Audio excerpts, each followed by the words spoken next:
Are you ready for Sony's next flagship smartphone? What if we told you the Xperia VII could potentially bring back the 4K display while upgrading that impressive zoom lens? Is Sony finally listening to its fans or just making incremental changes to stay relevant in 2025?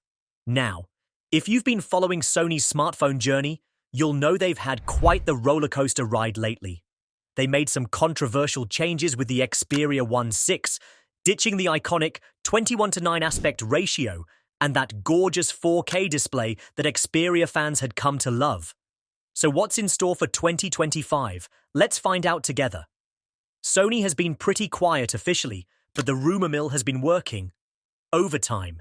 We've got some interesting leaks and educated guesses about what the 7th generation of Sony's flagship might bring to the table.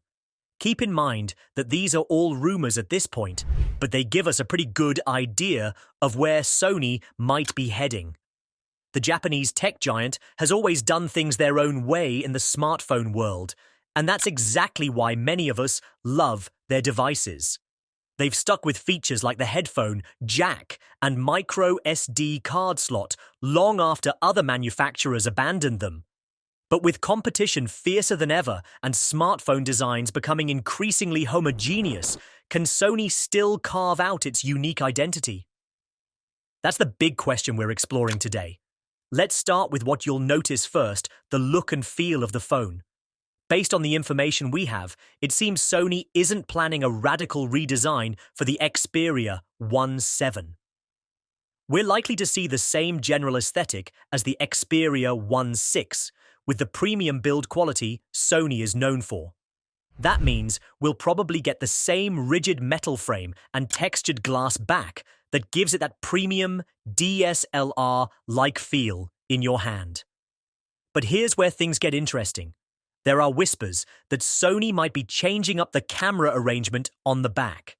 Instead of the vertical oval layout we saw on the Mark VI, we might see a new design with 2 separate rows of cameras. The large telephoto lens could be positioned on the left, with the main and ultra-wide cameras on the right. This would be a significant visual change if it comes to fruition. Color options will likely remain conservative as usual, the mandatory black model, probably a white variant, and possibly that khaki green that's been popular lately. Sony has never been one to go wild with color options, focusing instead on that professional, understated look. Now for the really exciting part, the display. Remember when Sony shocked everyone by dropping the 4K resolution on the Xperia VI? Well, there are some tantalizing rumors suggesting the 4K display might make a comeback on the Xperia VII. This would address one of the biggest criticisms of the Mark VI, which had only an FHD Plus panel despite its premium price tag. If Sony does bring back the 4K resolution, it would once again give the Xperia line a unique selling point in the market. No other mainstream smartphone offers a 4K display. However, we should take this with a grain of salt, as it would represent a significant about-face after just one generation. What seems more certain is that we'll get improvements in brightness. The display size is likely to remain around 6.5 inches, and we expect the same variable refresh rate ranging from 1 to 120 Hz that we saw on the Xperia VI. Sony has always placed a heavy emphasis on camera quality, and the Xperia VII looks to continue that tradition with some noteworthy upgrades. The most significant leak so far concerns the telephoto camera. According to posts on Chinese social media, Sony is planning to enhance the already impressive continuous optical zoom system. The Xperia VI featured an 85 to 170mm continuous periscope zoom, but the Xperia VII is rumored to expand that range to 70 to 200mm. This would give you even more flexibility for zooming, essentially covering the range from portrait photography to serious telephoto shots. The leaks suggest it'll be a 12-megapixel, 1.3-inch sensor, which would be an upgrade over the previous model's telephoto camera. For the main camera, Sony appears to be sticking with what works. We're expecting the same 48-megapixel XMOR-T sensor that impressed us on the Xperia 1.6, especially with its low light performance. The ultra-wide is also likely to remain unchanged, with a 12-megapixel XMOR-RS sensor featuring a 16mm equivalent focal length.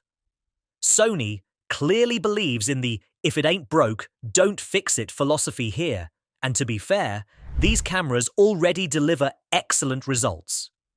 What about the software side of things? The Xperia 1.6 consolidated its camera apps into one main application rather than having separate pro apps for photo and video. We expect the Xperia 1.7 to continue with this approach. One interesting question is how Sony will approach AI features, which have become a major selling point for smartphones in 2025. Sony has traditionally kept its AI algorithms working quietly in the background rather than making them front and center features. It'll be interesting to see if they change this approach with the increasing importance of computational photography, or if they'll stick to their more subtle implementation of AI. Now, let's talk about what's going to power the Xperia 1.7. This is probably the most predictable aspect of the phone. We're almost certainly looking at Qualcomm's latest and greatest chipset, the Snapdragon 8 Elite. We've already seen this processor in action on several other flagship phones, and it's a genuine powerhouse. It should provide more than enough performance for even the most demanding users, whether you're editing 4K videos or playing graphically intensive games. Memory-wise, we're expecting at least 12 gigabytes of RAM, with some rumors suggesting a 16GB option might be available as well.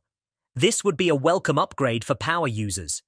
Storage options are likely to stay at 256GB and 512GB, though there's speculation about a possible 1TB model. The inclusion of a micro SD card slot, a Sony trademark at this point, would make the need for a 1TB version less pressing, but it would be a nice option to have.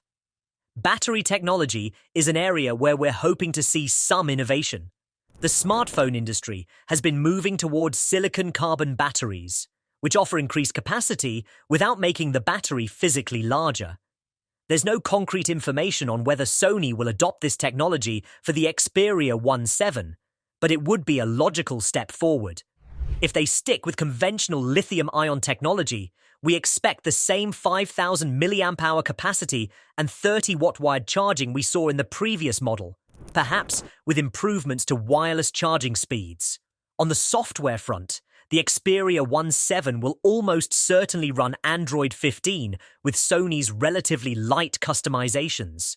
We'll likely see features like SideSense and split-screen mode return, but overall, Sony tends to keep things close to stock Android. One area where we'd like to see improvement is in software support. The Xperia 1.6 was promised only 3 years of major Android updates and 4 years of security patches, which falls short of what competitors like Samsung, Google, and Apple are offering. In 2025, longer software support has become a key selling point, so Sony would be wise to extend their commitment here. As for new features, we might see Sony partner with Google to offer Gemini Advanced subscriptions with Xperia 1.7 purchases, similar to what other Android manufacturers have done. This would give users access to Google's latest AI features, without Sony having to develop their own large language model from scratch. So, when will the Xperia 1.7 actually hit stores? Based on Sony's typical release schedule, we're looking at an announcement sometime in May 2025, followed by a market release in June. Sony has gotten better at reducing the gap between announcement and availability, so we don't expect any changes to this timeline. As for pricing, this is where things get a bit painful. The Xperia 1.6 was priced at $1,399, and we expect the Xperia 1.7 to maintain this premium price point. That's definitely on the higher end of the smartphone market, but it's still lower than the $1,599 Sony charged for the Xperia 1.4, which caused quite a backlash. If Sony does bring back the 4K display, the $1,399 price tag would be more justifiable. Now, if you're in the US, you should know that Sony doesn't officially sell their phones through carriers there anymore. You'll need to purchase through online retailers like Amazon. The good news is that if you can wait a couple of months after release, Sony phones typically see substantial discounts. Patience could save you hundreds of dollars. So the big question, should you hold out for the Xperia 1.7? Well, it depends on your current situation. If you're a dedicated Sony fan who wants to stand out from the Samsung and Apple crowd, then absolutely, the Xperia 1.7 looks promising.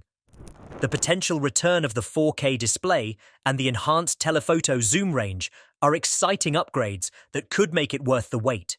If you're coming from an older Xperia model, like the Mark III or Mark IV, the jump to the Xperia 1.7 would be substantial.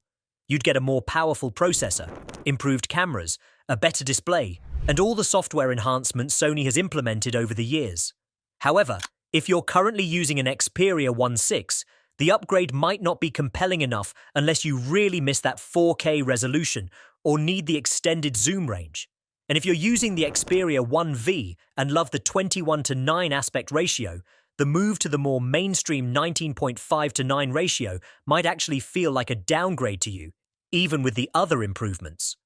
For those considering switching from other brands, the Xperia 1.7 offers some unique features you won't find elsewhere, particularly the continuous optical zoom and Sony's photography-focused approach. But you'll need to be comfortable with that premium price tag and potentially shorter software support compared to competitors. We're really hoping Sony manages to keep the Xperia brand going strong. In a smartphone market where devices are becoming increasingly similar, having manufacturers like Sony who dare to do things differently is refreshing. Features like the headphone jack, micro SD card slot, and shutter button are becoming rare, and Sony remains one of the few champions of these user-friendly elements. So what do you think? Are you excited about the Xperia 1.7? Will you be picking one up when it launches? Or are you leaning toward another smartphone for your next upgrade? Let us know in the comments below, and don't forget to like and subscribe for more tech coverage. Thanks for watching, and we'll see you in the next one.